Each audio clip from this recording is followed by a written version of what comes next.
नमस्कार सगळ्यांना. मित्रांनो, आज आपण जळगाव जिल्ह्यातील म्हसावद या गावाकडे आलो आहे. तर येथील शेतकरी आहे, त्यांनी आपला संपर्क केला होता. संपर्क करण्याचं कारण असं आहे की अ, हा तुम्ही बघू शकता लुबी इंटरनॅशनल या कंपनीचा इथे पंप इन्स्टॉल झालेला आहे. पण मागेच आता वारा वादळ झालं इकडे थोडंसं. त्यामुळे पंप हा त्याचा बेसपासून हा पूर्ण सोलर प्लेट म्हणजे मेन पाईपच निघून आलेला आहे. तर तो कशा प्रकारे निघालेला आहे बघा, तुम्ही तिकडे बघू शकता. दोन स्ट्रक्चर आहे त्याचे. अ, हा पाईप हा जो पाईप आहे हा इथून पूर्ण बेसपासून निघालेला आहे. तर आता पाईप बेसपासून निघण्याचं कारण काय येईल?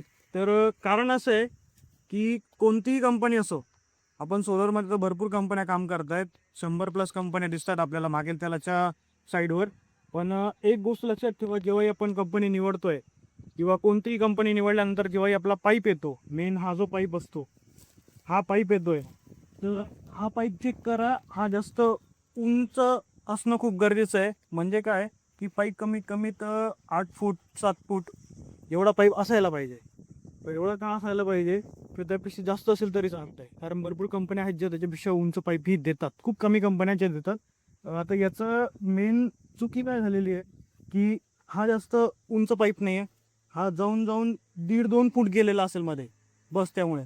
तर याचा जो बेस आहे हा बेस बसणार नाही जेव्हाही वारा येईल. कारण वर वर जमिनीपासून वर 4-4.5 फूट पाईप निघणारच आहे. तुमचा पाईप जो असतो तो जमिनीपासून 4-4.5 फूट खाली पाहिजे. 4 फूट तरी खाली असायला पाहिजे. जर 2 फूट 1 फूट एवढाच असेल तर तो नॉर्मल हवाही आली कधी जोरात तरी तो निघू शकतो. कारण हे खूप वेट आहे.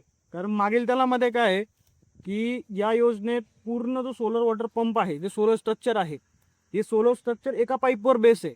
हा पाईपचा जर बेस व्यवस्थित खाली रुंद नसेल तर त्याला काहीच अर्थ नाही आहे. ते लवकर सोलर आपलं लवकर पडेल, वारा वादळ ते लवकर पडायचे चान्सेस जास्त असतात. पडले की कंपनी लवकर रिस्पॉन्स देत नाही, अशी पण कंडिशन आता झालेली आहे मागील त्यालामध्ये.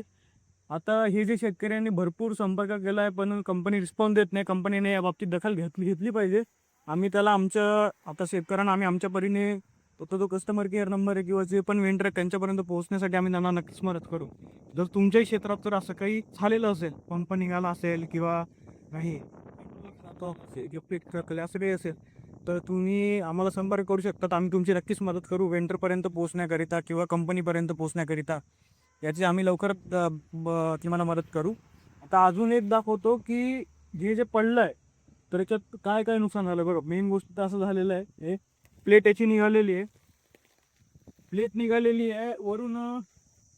आता बघा, हा आता भरपूर वेळ झालेला आहे बरं पंप पडून. ही प्लेट बघा भरपूर डॅमेज झाली आहे. प्लेट खूप जास्त डॅमेज झाली. ही पण डॅमेज झाली आहे, ही पण डॅमेज झालेली आहे. सोबतच जे इकडचं स्ट्रक्चर आहे, आता हे जे स्ट्रक्चर आहे हे पडलेलं नाहीये, पण हे पडू शकतं. तर का पडू शकतं? खाली तुम्ही हा बेस बघू शकतात बघा. वरचा वर बेस आहे हा. हा वरल्या वर बेस आहे. हा जर फिरवला ना तर हा फिरून जाईल, असा बेस बसलेला आहे हा. म्हणजे इन्स्टॉलरने इन्स्टॉल करताना एकदम निष्काळजीपणा केलेला आहे. ही प्लेट बघा, त्या अँगलमधून सटकलेली प्लेट आहे ती.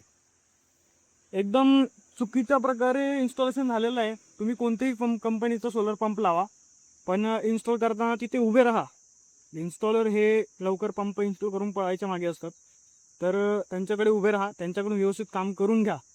आपल्याला भलेही समजत नाही की कशा प्रकारे ते काम करतात, काय करतात. फक्त एवढं तरी आपण त्यांना सांगू शकतो की चांगली फिटिंग करून दे. तर ती चांगली फिटिंग करण्यासाठी तिथे उभे राहा. ही वस्तू महाग आहे, 90% सबसिडीमध्ये आपल्याला गव्हर्नमेंट देते. तर तिचं व्यवस्थित फिटिंग झाली पाहिजे. जर ती व्यवस्थित फिटिंग होईल तरच ती व्यवस्थित टिकणार आहे. या गोष्टीची काळजी आहे.